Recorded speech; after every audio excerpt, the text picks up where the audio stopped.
નમસ્કાર મિત્રો, આજે ગુજરાતમાં વરસાદની આગાહી છે અને અતિ ભારે વરસાદ પડવાનો છે. ગુજરાતના લોકો ધ્યાન આપજો.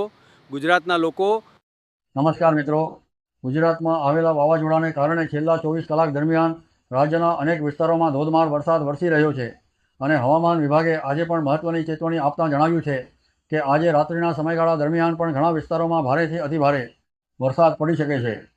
આજે સૌથી વધુ વરસાદ દક્ષિણ ગુજરાત તેમજ સૌરાષ્ટ્રના અનેક જિલ્લાઓમાં નોંધાયો છે અને સતત વરસતા વરસાદને કારણે નદીઓ, નાળા અને ડેમોમાં પાણીની આવક ઝડપથી વધી રહી છે. અનેક નીચાણવાળા વિસ્તારોમાં પાણી ભરાઈ જવાથી લોકોને ભારે મુશ્કેલીઓનો સામનો કરવો પડી રહ્યો છે, જ્યારે કેટલાક ખેડૂતોના ખેતરોમાં ઊભા પાકને પણ નુકસાન પહોંચ્યું હોવાનું સામે આવી રહ્યું છે. આજે આપણે જાણીએ કે આજે રાત્રે વરસાદની સ્થિતિ કેવી રહી શકે છે અને આગામી દિવસોમાં ગુજરાતનું હવામાન કેવું રહેવાની શક્યતા છે. મિત્રો, વિડીયોને પસંદ આવે તો લાઈક જરૂર કરજો અને આવા જ હવામાનના મહત્વપૂર્ણ સમાચાર મેળવવા માટે સબસ્ક્રાઈબ કરવાનું ભૂલશો નહીં. હાલ વાવાઝોડું ગુજરાતના મધ્ય ભાગ તરફ આગળ વધી રહ્યું હોવાથી આગામી 24 કલાક રાજ્ય માટે અત્યંત મહત્વના માનવામાં આવી રહ્યા છે. હવામાન વિભાગે હજુ 2 દિવસ સુધી સાવચેત રહેવાની સલાહ આપી છે, કારણ કે વાવાઝોડાની અસરથી અનેક વિસ્તારોમાં ભારે વરસાદ અને તેજ પવનની શક્યતા યથાવત રહે છે. રાજ્યના 9થી વધુ તાલુકાઓમાં ધોધમાર વરસાદ વરસ્યો છે અને સુરત, અમદાવાદ તેમજ દક્ષિણ ગુજરાતના વિસ્તારોમાં આગામી 2 દિવસ દરમિયાન વધુ મુશ્કેલ પરિસ્થિતિ સર્જાઈ શકે તેવી સંભાવના વ્યક્ત કરવામાં આવી છે. છેલ્લા 24 કલાક દરમિયાન સુરત અને અમદાવાદમાં તોફાની પવન સાથે ભારે વરસાદ નોંધાયો છે અને હવે વાવાઝોડાની અસર સમગ્ર ગુજરાતમાં વધુ સ્પષ્ટ જોવા મળી શકે છે. દરિયાકાંઠાના વિસ્તારોમાં સમુદ્ર પણ વધુ ઉગ્ર બનવાની શક્યતા હોવાથી માછીમારોને દરિયો ન ખેડવાની સલાહ આપવામાં આવી છે અને દરિયાઈ વિસ્તારોમાં રહેતા લોકોને પણ સંપૂર્ણ સાવચેતી રાખવા જણાવાયું છે. બીજી ઓગસ્ટથી વાવાઝોડું ઉત્તર તરફ આગળ વધે તેવી શક્યતા હોવાથી દક્ષિણ ગુજરાતમાં વરસાદનું પ્રમાણ ધીમે ધીમે ઘટી શકે છે, જ્યારે ઉત્તર ગુજરાત, સૌરાષ્ટ્ર અને કચ્છના કેટલાક વિસ્તારોમાં ભારે વરસાદ ચાલુ રહી શકે છે. હાલમાં ઉત્તર ગુજરાત તરફ મોટા વરસાદી વાદળો આગળ વધી રહ્યા છે, જેના કારણે આજે રાત્રે પણ અનેક વિસ્તારોમાં ધોધમાર વરસાદ અને તેજ પવનની શક્યતા છે.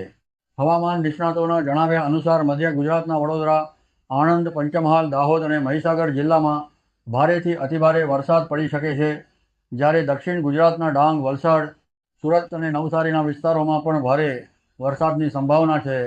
સતત વરસાદને કારણે નીચાણવાળા વિસ્તારોમાં પાણી ભરાવા, નદીઓમાં જળસ્તર વધવા અને વાહન વ્યવહાર ખોરવાવાની શક્યતા છે. તેથી સ્થાનિક તંત્રને પણ જરૂરી તૈયારીઓ રાખવા સૂચના આપવામાં આવી છે.